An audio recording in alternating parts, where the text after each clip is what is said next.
వసుధ part 2 మూడవ భాగం. వీళ్ళంతా వెళ్ళి ఇంటి ముందు చేయవలసిన పనులన్నీ పూర్తి చేసేసరికి గృహప్రవేశ సమయం అయ్యింది. పంతులు గారు చెప్పినవన్నీ శాస్త్రోక్తంగా చేస్తూ గృహప్రవేశం చేశారు. గృహప్రవేశం చేసి కొత్త ఇంట్లో హోమం జరిపించారు. ఆ తరువాత కొత్త దంపతులిద్దరూ కలిసి భక్తి శ్రద్ధలతో సత్యనారాయణ స్వామి వ్రతం చేశారు. పూజంతా పూర్తయి భోజనాలు అయ్యేసరికి దాదాపు సమయం 4 అయ్యింది. భోజనాలు అయ్యాక పెద్దవాళ్ళంతా నడుం వాలిస్తే పిల్లలు ఆటల్లో మునిగిపోయారు. వాసు, రుద్ర, నందుతో, శిఖర, జాను, వసుధతో హనీమూన్ కబుర్లు చెప్పమంటూ విసిగించటం మొదలుపెట్టారు. వాళ్ళు అడిగే విషయాలు చెప్పలేక, వాళ్ళ నుండి తప్పించుకోనూ లేక వసు, నందులు నానా తిప్పలు పడ్డారు. ఎలాగోలాగా వదినల దగ్గర నుండి తప్పించుకున్న వసుధ రాత్రి భోజనాల ఏర్పాట్లు చేయటం కోసం వంటగదిలోకి దూరింది. వసుధ వంటగదిలోకి వెళ్ళేప్పటికే మధ్యాహ్నం నడుము వాల్చిన లక్ష్మిగారు, శాంతిగారు ఇద్దరు కూడా లేచి వంటగదికి వచ్చేశారు. మేమిద్దరం వంట పని చేస్తాంలేమ్మా, నువ్వు వెళ్ళి రెస్ట్ తీసుకో అన్నారు శాంతిగారు. అత్తగారి మాటలు విన్న వసుధ, పర్లేదు అత్తయ్య గారు, నాకు రెస్ట్ అవసరం లేదు, నేను మీకు హెల్ప్ చేస్తాను అంటూ అప్పటికే వాళ్ళు తీసిపెట్టిన కూరలు తరగటం మొదలుపెట్టింది. శాంతిగారితో మాట్లాడుతూ కూరలు తరుగుతున్న వసుధ దగ్గరకి జాను, శిఖర ఇద్దరూ వచ్చారు. ఒసై, అక్కడ మేము మాట్లాడుతూ ఉంటే మమ్మల్ని తప్పించుకుని వచ్చి ఇక్కడ మీ అత్తగారి దగ్గర చేరి ముచ్చట్లు పెడుతూ కూరగాయలు తరుగుతున్నావా? నడు హాల్లోకి, నేను అడిగిన విషయాలు చెప్పేదాకా నిన్ను వదిలిపెట్టేది లేదు అంది జాను వసుధ చేతిలో ఉన్న చాకు లాక్కుంటూ. జాను మాటలు విన్న లక్ష్మిగారు, ఏమైంది జాను, ఎందుకే అలా అరుస్తున్నావు? మీ ఇద్దరు పోయి ముచ్చట్లు పెట్టుకోండి, తోడికోడళ్ళిద్దరూ నా కూతురు మీద పడ్డారేంటి అన్నారు. లక్ష్మిగారి మాటలు విన్న జాను, మేము అక్కడ మాట్లాడుకుంటూ ఉంటే మాకు సమాధానం చెప్పకుండా మమ్మల్ని తప్పించుకుని ఇక్కడికి వచ్చేసింది అత్తయ్య, మీరే చెప్పండి. ఎవరైనా ఏదైనా అడిగినప్పుడు సమాధానం చెప్పాలి కదా అంది శిఖర. వాళ్ళిద్దరి మాటలు విన్న శాంతిగారు నవ్వుతూ, ఎవరైనా ఏదైనా అడిగితే దానికి సమాధానం చెప్పకుండా తప్పించుకునే అలవాటు నా కోడలికి లేదు. ఒకవేళ మీరు అడిగిన దానికి సమాధానం చెప్పకుండా తప్పించుకుని వచ్చేసిందంటే మీరు ఎలాంటి ప్రశ్నలు అడిగుంటారో ఊహించటం కష్టం కాదు. కాబట్టి మీరిద్దరూ నా కోడలని ఇబ్బంది పెట్టకుండా ఇక్కడి నుంచి వెళ్ళి మీ పనులు మీరు చేసుకోండి అని అన్నారు నవ్వుతూ. శాంతిగారి మాటలు విన్న జాను, శిఖర ఇద్దరూ, ఆ పిన్ని, మీరు కూడానా? ఇప్పటి వరకు అత్తయ్య గారు మాత్రమే వసుధకు సపోర్ట్ అనుకున్నాము. ఇప్పుడు మీరు కూడా అత్తయ్య గారితో పాటు బాబాయ్, మామయ్య కూడా అంతే, వసుధని ఒక్క మాట అననివ్వటం లేదు. అలా అయితే కష్టం అంటూ గించుకున్నారు ఇద్దరు. వాళ్ళిద్దరి మాటల మధ్య నవ్వుతూ వంట చేయటం పూర్తి చేశారు. సరే సరే, మీ అల్లరి ఆపేయండి, వంటంతా పూర్తయిపోయింది. తీసుకెళ్ళి చక్కగా అన్ని బయట గార్డెన్లో సర్దేయండి. అంతా కలిసి బయట కూర్చుని భోంచేద్దాం. ఇవాళ చిన్నాడు, నిహిత్ అలాగే నిషి రాక్షసి ఇద్దరు మనం వైజాగ్ షిఫ్ట్ అయినప్పటి నుండి బయట కూర్చుని భోంచేద్దామంటూ గోలగోల చేస్తున్నారు. ఇవాళ ఎటు వసు, నందులు కూడా వచ్చారు. పైగా ఇంటి చుట్టూ అంతా లైట్లతో డెకరేట్ చేసి ఉంది కాబట్టి ఇప్పుడు బయట కూర్చుంటే గార్డెన్ చాలా అందంగా కనిపిస్తుంది. వెలుతురు కూడా చక్కగా ఉంటుంది. పిల్లల కోరిక కూడా తీరినట్లు ఉంటుంది. కాబట్టి చకచకా మీరు అవన్నీ అక్కడ సర్దేసి రండి. ఈలోపు నేను వెళ్ళి పిల్లల్ని ఫ్రెష్ అయ్యి రమ్మని వస్తాను అన్నారు శాంతిగారు. శాంతిగారి మాటలు విన్న లక్ష్మిగారు, మిమ్మల్ని కూడా ఈ విషయంలో విసిగించను వదినా. వచ్చినప్పటి నుంచి నన్ను కూడా ఒకటే సతాయింపు. అమ్మమ్మ బయట తిందామంటూ రోజు. బయట చీకట్లో ఏ పురుగో పుట్రో ఉంటే పిల్లలు ఎక్కడ ఇబ్బంది పడతారు అని రోజు నేనే వద్దనేదాన్ని. నన్ను మాత్రమే కాకుండా మిమ్మల్ని కూడా ఒక పట్టుపట్టినట్టున్నారు కదా అయితే.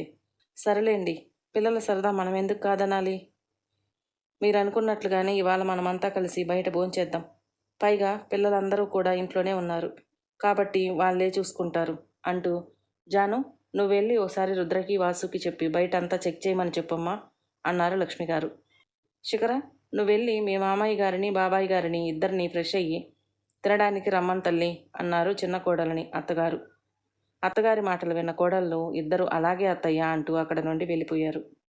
ఇద్దరు వెళ్ళిపోయిన తరువాత శాంతిగారు, అమ్మా వసుధ, నువ్వు వెళ్ళి నందుని భోజనానికి పిలువమ్మా అన్నారు శాంతిగారు. అలాగే అత్తయ్య, నేను వెళ్ళి నందుని భోజనానికి పిలుస్తాను అంటూ అక్కడి నుండి వెళ్ళిపోయింది వసుధ. అక్కడి నుండి ముగ్గురు వెళ్ళిన తరువాత పెద్దవాళ్ళిద్దరూ వంటల్ని ఒక్కసారి చూసుకుని అన్ని డిషుల్లోకి సర్దిపెట్టి పిల్లలంతా ఇలా ఇంట్లో సందడి సందడిగా తిరుగుతూ ఉంటే ఎంతో కలగా ఉంది వదిన, మనసుకు చాలా సంతోషంగా అనిపిస్తుంది అన్నారు శాంతిగారు. ఆ వదిన, నిజంగా చాలా సంతోషంగా ఉంది నాకు కూడా. ఇంతకాలం ఈ పిచ్చి తల్లి పడిన కష్టాలన్నింటికీ దక్కిన ప్రతిఫలమే ఇది అనుకోవాలి. తన జీవితంలో ఇంకా ఇంకా ఎంతకన్నా అందమైన, అద్భుతమైన సంతోషాలు రావాలి వదిన. అప్పుడే నా కూతురు ఇంతకాలం కార్చిన ప్రతి కన్నీటి బొట్టుని మర్చిపోగలదు ఇప్పుడిప్పుడే కాస్త మనుషుల్లో పడుతుంది. ఈ జీవితం, ఈ సంతోషం దానికి శాశ్వతంగా ఉండాలి అన్నారు లక్ష్మిగారు. ఖచ్చితంగా వదినా. వసుధ నా కోడలు. ఈ సంతోషాలన్నింటికీ అర్హురాలే. జీవితాంతం ఇలాగే సుఖంగా సంతోషంగా ఉంటుంది అన్నారు శాంతిగారు. శాంతిగారి మాటలు విన్న లక్ష్మిగారు, నువ్వు చెప్పింది నిజమే వదినా. కాకపోతే మీరు అన్నయ్య గారు ఇద్దరు ఇంట్లోనే ఉండిపోతే వసుధ సంతోషం సగం సగం మిగిలిపోతాయి. అది మీరు కూడా వాళ్ళతో పాటే ఉండిపోవాలి అని అడిగింది.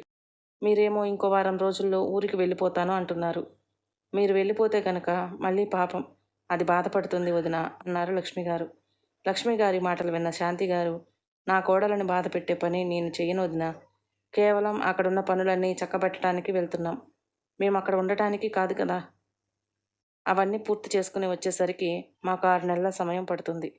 ఇంట్లో ఉన్న పాడంతా అమ్మేయాలి. భూములు కౌలుకి ఇవ్వాలి. ఇంట్లో ఉన్న కొంత భాగాన్ని అద్దెకిచ్చి ఇంటిని చూసుకోమని ఎవరికైనా అక్కడ పెట్టి రావాలి. వదిన, ఇవన్నీ చూసుకోవటానికి ఎంత లేదన్నా 5-6 నెలలైతే ఖచ్చితంగా పడుతుంది. కానీ వీలైనంత తొందరగా ఈ పనులన్నీ పూర్తి చేసుకుని రావటానికి ప్రయత్నిస్తాం మేము. మాకు మాత్రం కొడుకుని, కోడలని, మనవలని, మనవరాలని వదిలి వెళ్ళటం ఇష్టమా ఏంటి? కాకపోతే పనుల వల్ల తప్పటం లేదు వదిన అన్నారు శాంతిగారు బాధగా. సరే సరే, పర్లేదులే వదిన. మీరు మాత్రం కావాలని వెళ్తున్నారా ఏంటి? నేను అర్థం చేసుకోగలను. మీరు బాధపడకండి. మనం కూడా వెళ్ళి ఫ్రెష్ అయ్యి వద్దాం. పిల్లలతో పాటు కలిసి కూర్చుని భోంచేద్దాం అంటూ శాంతిగారిని తీసుకుని వంటగది నుండి వెళ్ళిపోయారు. వదినల దగ్గర నుండి వసతి తప్పించుకుని వెళ్ళిపోతే నందు మాత్రం వాసు, రుద్రల దగ్గర ఇరుక్కుని వాళ్ళు అడిగినవన్నీ చెప్పలేక, అలా అని వాళ్ళ నుండి తప్పించుకోనూ లేక నానా ఇబ్బందులు పడ్డారు.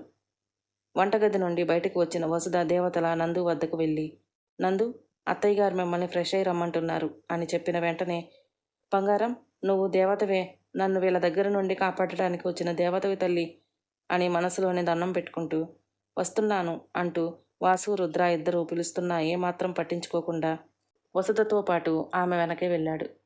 ఓయ్, అమ్మ ఎందుకు పిలుస్తుంది నన్ను అని అడిగాడు నందు. వంట చేయటం పూర్తయిపోయింది. భోజనం చేయటం కోసం అత్తయ్య అందరినీ పిలవమంది. నిన్ను అన్నయ్య వాళ్ళు ఆడుకోవటం గమనించాను. అందుకే అత్తయ్య పిలుస్తున్నారు అని చెప్పాను అంటూ సైడ్ స్మైల్ ఇచ్చింది వసుధ. వావ్ బంగారం, రోజు రోజుకి చాలా తెలివి మీరిపోతున్నావు అంటూ నడుము చుట్టూ చెయ్యి వేసి దగ్గరికి లాక్కున్నాడు నందు. నందు చేసిన పనికి కంగారు పడిన వసుధ చుట్టూ చూస్తూ, ఏం చేస్తున్నావు? ఎక్కడున్నాం మనం? కాస్త చూసుకోవా అంటూ నందు చేతి మీద ఒక్కటేసింది.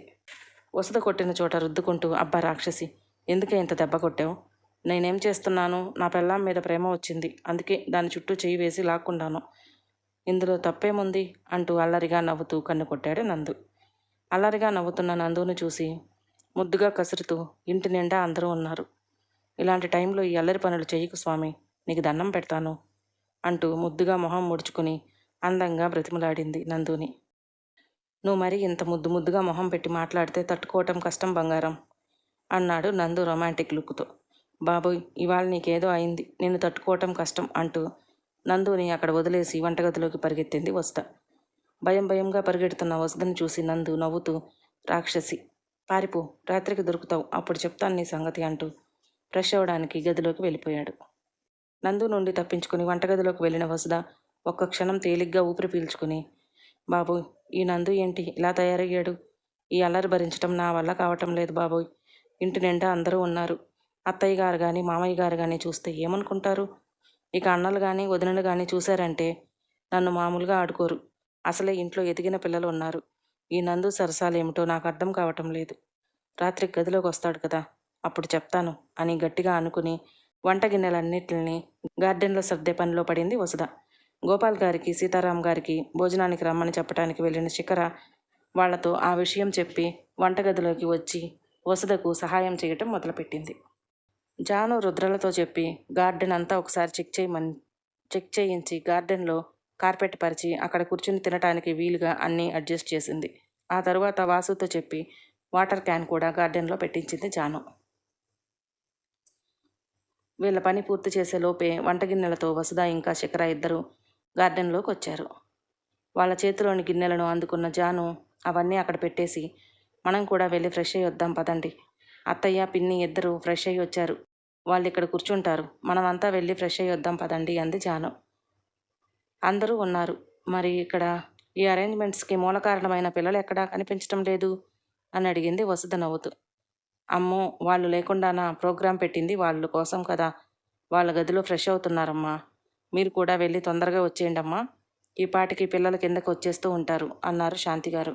శాంతిగారి మాటలు విన్న వసుధ అలాగే అత్తయ్య అంటూ పదండి జాను, శిఖర వెళ్దాం అంటూ వాళ్ళతో కలిసి లోపలికి వెళ్ళింది. ఇంట్లోకి వెళ్తూ ఉండగానే పిల్లల ముగ్గురు చక్కగా స్నానాలు చేసి నైట్ డ్రెస్సుల్లో రెడీ అయ్యి కిందకి వచ్చేశారు. వీళ్ళని చూసిన నిషి, ఓయ్ మీరంతా ఇంకా రెడీ అవ్వలేదు? అవతల మాకు ఆకలేస్తుంది, తొందరగా వెళ్ళి వచ్చేయండమ్మా. గంటలు గంటలు అద్దాల ముందు కూర్చొని సింగారించుకునే ప్రోగ్రాం పెట్టుకోకండి.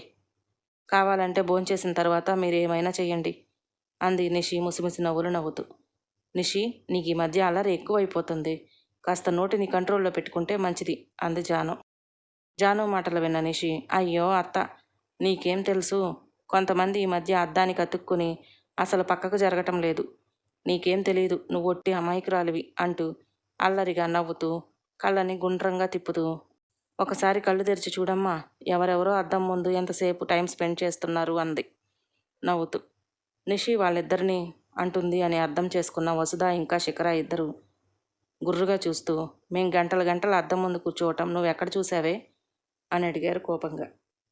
వాళ్ళ మాటలు విన్న నిషి అంతే అల్లరిగా నవ్వుతూ, అయ్యో రామా, ఇదెక్కడి గోలా, గుమ్మడికాయల దొంగ ఎవరంటే భుజాలు తడుముకుంటున్నారట. వెనకటికి మీలాంటి వాళ్ళెవరు? నేనేమైనా మిమ్మల్ని అన్నానా పెట్టానా? మీ పేరు కానీ చెప్పానా? ఏం జాను అత్త, నేను అమ్మ శిఖరత్త ఇద్దరు అద్దం ముందు కూర్చుని ఉన్నారు అని అన్నానా అంటూ సాగదీసింది నిషి. ఇది మన పరువు తీస్తుంది, వెళ్దాం లోపలికి అంటూ శిఖర చెయ్యి పట్టుకుని లోపలికి లాక్కెళ్ళింది వసుధ. వాళ్ళిద్దరూ వెళ్ళిన తరువాత, ఏమిటి నిషి ఇది ఇలా ఏడిపిస్తున్నావు, ఫీల్ అయినట్టున్నారు అంది జాను. జాను మాటలు విన్న నిషి ఫీల్ లేదు, పప్పరమెంటు లేదు. మన దగ్గర నుంచి తప్పించుకోవటానికి శిఖరత్తను లాక్కుని వెళ్ళిపోయింది. నీకు అర్థం కాలేదు, నువ్వు పిచ్చి అమాయకు పక్షివి అత్త. కళ్ళ ముందే అన్నీ జరుగుతున్నా నువ్వు క్యాచ్ చేయలేకపోతున్నావు. కాసేపు ఆగు, నీకు 70mm మూవీ చూపిస్తాను. సో సాడ్ జానత్త, నువ్వు చాలా ఎదగాలి అంటూ భుజం మీద చేయి వేసింది నిషి. నిషి మాటలు విన్న జాను, అమ్మో, నీతో చాలా జాగ్రత్తగా ఉండాలి. నువ్వు కంత్రిదానివి. ఇప్పుడు వాళ్ళని ఇంకాసేపు ఇక్కడే ఉంటే నన్ను కూడా ఆడేసుకుంటావు. నేను వెళ్తున్నానే బాబు, అసలే ఆకలేస్తుంది అంటూ అక్కడ నుండి పారిపోయింది జాను. అప్పటి వరకు పక్కనే ఉండి నిషి అల్లరిని చూసిన నిహిత్, నిశాంత్ వాళ్ళ ముగ్గురు నిషిని తప్పించుకుని పారిపోయిన తర్వాత, అమ్మని అత్తలని భలే ఆడుకున్నావక్క, వి ఎంజాయ్ అలాట్ అన్నారు అక్కని చూస్తూ. సరే సరే పదండి, ఆకలేస్తుంది అన్నారు కదా, వెళ్ళి అన్నీ అరేంజ్ చేద్దాం. అమ్మ వాళ్ళు ఫ్రెష్ అయ్యి వచ్చే లోపల డిన్నర్ చేసిన తర్వాత మనం ఆడుకోవటానికి ప్రిపేర్ చేసుకుందాం పదండి అంటూ తమ్ముళ్ళని తీసుకుని నానమ్మ అమ్మమ్మల దగ్గరికి వెళ్ళిపోయింది నిషి. నిషి దగ్గర నుండి తప్పించుకుని శిఖరతో పాటు ఇంట్లోకి వెళ్ళిన వసుధ బెడ్రూమ్ వరకు వెళ్ళి లోపలికి వెళ్ళటానికి తటపటాయించింది. బాబోయ్, ఇప్పుడు నందు లోపలే ఉంటాడు, ఇందాకే అంత రచ్చ చేశాడు, లోపలికి వెళ్తే అంతే సంగతులు. వెళ్ళాలా వద్దా? పోనీ జాను గదిలోకి వెళ్ళి ఫ్రెష్ అవుదామన్నా అక్కడ నా బట్టలు లేవు, నేనేం చేయాలి ఇప్పుడు అంటూ చేతులు నలుపుకుంటూ నిలబడింది వసుధ. ఇంతలో ఫ్రెష్ అయ్యి నందు బయటకు వచ్చి అటువైపుగా తిరిగి చేతులు నలుపుకుంటున్న వసుధని చూసి వెనక నుండి చెయ్యి పట్టుకుని గదిలోకి లాగి డోర్ వేశాడు. రాక్షసి, ఏంటి ఇందాక నన్ను తప్పించుకుని పారిపోయావు కదా, ఇప్పుడు పారిపో చెప్తా అంటూ వసుధని గోడకు నెట్టి 2 చేతులతో లాక్ చేశాడు. నందు అంత దగ్గరగా నిలబడటంతో వెచ్చగా తగులుతున్న నందు ఊపిరి వసుధని మరో లోకంలోకి తీసుకెళ్తుంటే ఏం చేయాలో అర్థం కాక గట్టిగా కళ్ళు మూసుకున్న వసుధ మొహం మీద మెల్లిగా నోటితో గాలి ఊదుతూ, ఇప్పుడు పారిపో చూస్తాను అంటూ హస్కీ వాయిస్తో వసుధ నడుం చుట్టూ చెయ్యి వేసి దగ్గరికి లాక్కున్నాడు నందు. నందు చేస్తున్న పనులకు కిరిబిక్కిరి అవుతున్న వసుధ, ప్లీజ్ నందు, నన్ను వదులు, అందరూ భోజనం చేయటానికి ఎదురు చూస్తున్నారు, పిల్లలు ఆకలేస్తుంది అంటున్నారు అంది వసుధ అతి కష్టం మీద మాట్లాడి. వసుధ పరిస్థితిని గమనించిన నందు నవ్వుతూ, రాక్షసి, ఇంకా కాసేపు ఇలానే ఉంటే చచ్చిపోయేలా ఉంది అనుకుని, సరే వెళ్ళి ఫ్రెష్ అవ్వు, కాకపోతే ఈ చీరలోనే ఉండాలి నువ్వు, పొద్దుటి నుండి నిన్ను ఈ చీరలో చూస్తుంటే తెగ ముద్దొచ్చేస్తున్నావు, ఒక ముద్దు పెట్టుకుందామంటే తప్పించుకు తిరిగావు కాబట్టి ఇదే చీరలో ఉండు, ఇప్పుడప్పుడే ఈ చీరని నీ ఒంటి మీద నుండి వేరు చేయటానికి వీల్లేదు, ఆశగా ముద్దు పెట్టుకుందామని వస్తే ఇందాక నన్ను తోసేసావు కదా, నీకు ఇదే నా పనిష్మెంట్, ఉదయం నుండి ఊరించి చంపేస్తున్నావు కాబట్టి నీకు ఈ స్వీట్ పనిష్మెంట్ కరెక్ట్, వెళ్ళి తొందరగా ఫ్రెష్ అయ్యిరా అంటూ వసుధ చుట్టూ ఉన్న చేతులు తీసి నవ్వుకుంటూ గదిలో నుండి బయటికి వెళ్ళిపోయాడు.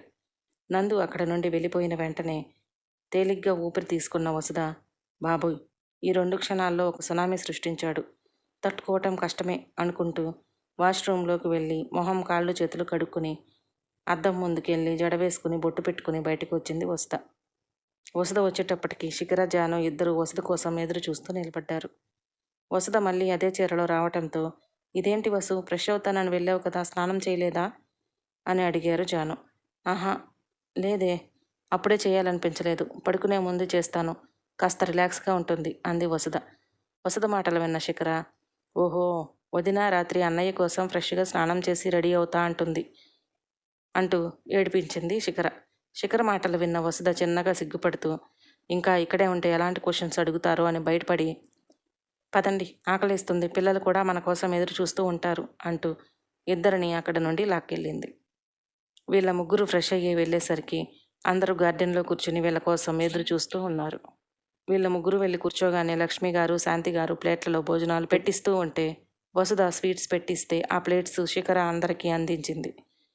అందరికీ భోజనం పెట్టిన తర్వాత ఆడవాళ్ళంతా కూడా వడ్డించుకుని వాళ్ళతో పాటు కూర్చుని కబుర్లు చెప్పుకుంటూ భోజనం చేయటం మొదలుపెట్టారు. భోజనాలు పూర్తయిన తర్వాత అందరూ ఏవో కబుర్లు చెప్పుకుంటూ ఉంటే మధ్యలో నిషి లేచి నిలబడి, ఇలా మీరు కబుర్లు చెప్పుకుంటూ కూర్చుంటే ఎలా? మీరంటే పెద్దవాళ్ళు, ఏవో విషయాలు మాట్లాడుకుంటారు, మాకు బోర్ కొడుతుంది అంది నిషి హ్యాపీ ఫేస్తో. నిషి మాటలు విన్న నందు, అయితే ఏం చేయమంటావు బంగారం, నీకు బోర్ కొట్టకుండా మేమేం చేయాలో చెప్పు అంటూ నిషిని తన దగ్గరకు లాక్కుని పక్కన కూర్చోపెట్టుకుని, చెప్పు బంగారం, ఏం చేద్దాం అని ప్రేమగా అడిగాడు నందు. నందు అడిగిన వెంటనే తన బుర్రలో ఉన్న ప్లాన్ని అందరికీ చెప్పింది నిషి. నిషి ప్లాన్ విన్న వసుధ ఒక్క క్షణం భయపడిపోయి, అమ్మో నా వల్ల కాదు, మీరు కానివ్వండి, నేను చూస్తాను అంటూ భయంగా అక్కడి నుండి పారిపోయే ప్రయత్నం చేసింది. నిషి వసుధ భయపడేంతలా ఏం ప్లాన్ చేసింది? సాగర్ వసుధ కోసం వెతకటం మొదలు పెడతాడా? మరో భాగంలో తెలుసుకుందాం. మన వీడియోలు మీకు నచ్చినట్లయితే ప్లీజ్ లైక్ చేయండి, షేర్ చేయండి, సబ్స్క్రైబ్ చేసుకోవటం మాత్రం మర్చిపోకండి. Thank you.